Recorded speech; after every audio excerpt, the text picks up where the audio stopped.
Coach James Jennings. We talked a little bit about his KC basketball clinic, and now we're going to talk about the University Academy. Tell us about your career there. I've been at University Academy since 2007. Initially, I was hired to coach football as a defensive line coach by the previous head coach, Damon Paul, and also he was also the athletic director.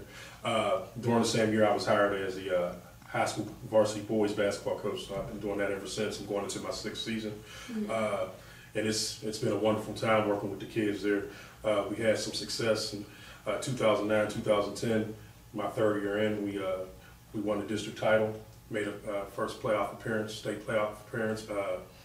We also played in the district championship game this past season against Hogan Prep. We lost, but it was a great season. We finished 18-10. Lost some great players, one of them being Martez Harrison, who was the leading scorer in the Metro this past year. A lot of accolades. He averaged 33.1 points a game, and that's a lot of offense to lose. He played in the Mocan game, was one of the 5 Dorena finalists, and he had a tremendous career while at University Academy. Had some D1 offers, but decided to go prep. He'll be attending Brewster in New Hampshire this upcoming season in hopes of getting a bigger scholarship. Okay.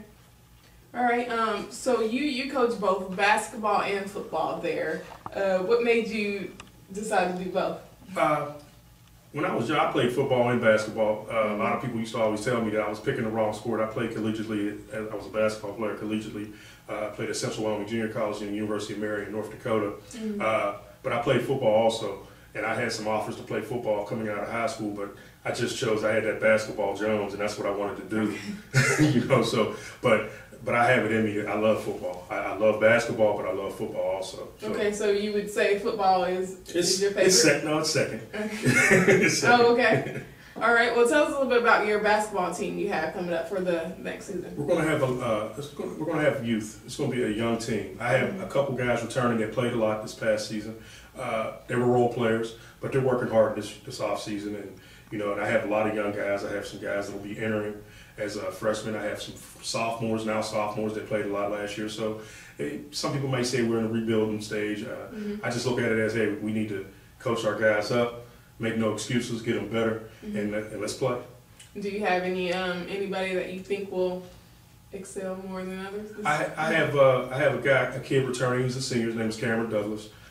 Cameron was a honorable mention all-district player this past season. Reggie McGee, who's also a senior, he's also playing well. So as long as those guys stay focused and lead the team, we should be great. We have a lot of young players too that I think will step up. All right. Well, what about the football? Tell us a little bit about that. Football, I took 2 years off. Okay, so this is my first year back. I coached for 3 years, and I hadn't coached the last 2 seasons. And they hired a new coach. He just was hired in May. So it's new. It's a lot of young kids. The program was built up, and there's a lot of talent left. So it's going to be one of those years we're going to have to depend on our coaching staff to get these guys ready. Okay. Do you feel like you're up for the challenge? Oh, I'm ready. I'm ready. I just came from football practice. We had a 2-day camp, and I'm just coming off the field. Coming down here to meet with you. So. I'm ready. I can't wait for the season to start. Okay. Tell us a little bit about your actual coaching philosophy and what your kids, both football and basketball, will get from you. Hard work breeds success. My expectation is the kids know, especially at University Academy, academics first and foremost. We can't do anything on the basketball court without success in the classroom.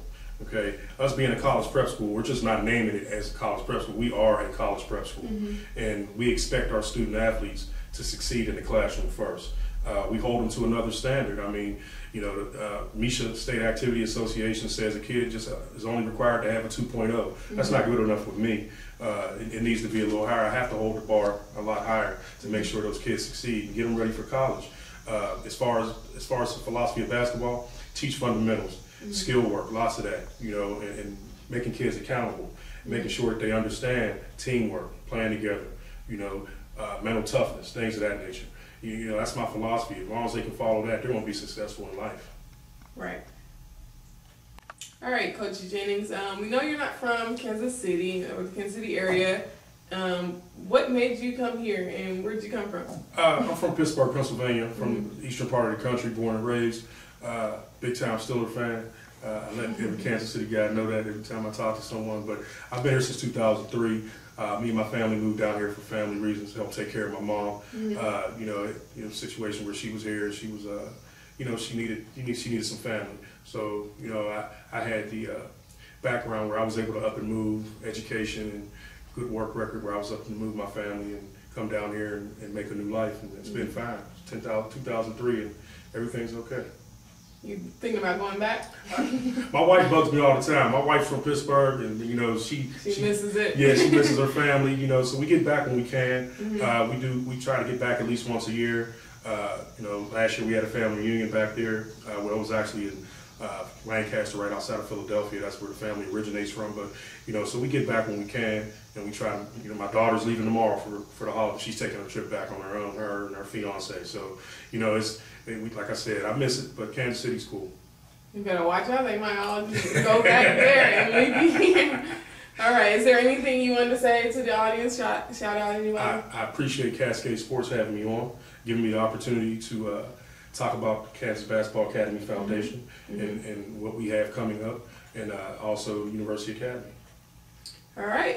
It's been a pleasure talking to you as well. Are you on Facebook or do you tweet or anything? I tweet KBAFKC, okay. KBAF_KC, Kansas Basketball Academy Foundation on Facebook. Like us. Okay. I do tweet. I'm 45, but I tweet. So everybody tweets. Not everybody. I talked to some people that do that, but I found that it's a great way to connect with people, especially when you're trying to do something really good. It's a good way to get your information out there. Right. And that's how we get our information out there as well. We are on Twitter, KC Cascade Sports, Facebook, Cascade Sports, and on our website at cascadesports.tv. This concludes this segment of Coach's Corner. Remember, the victory we call success goes to the best prepared.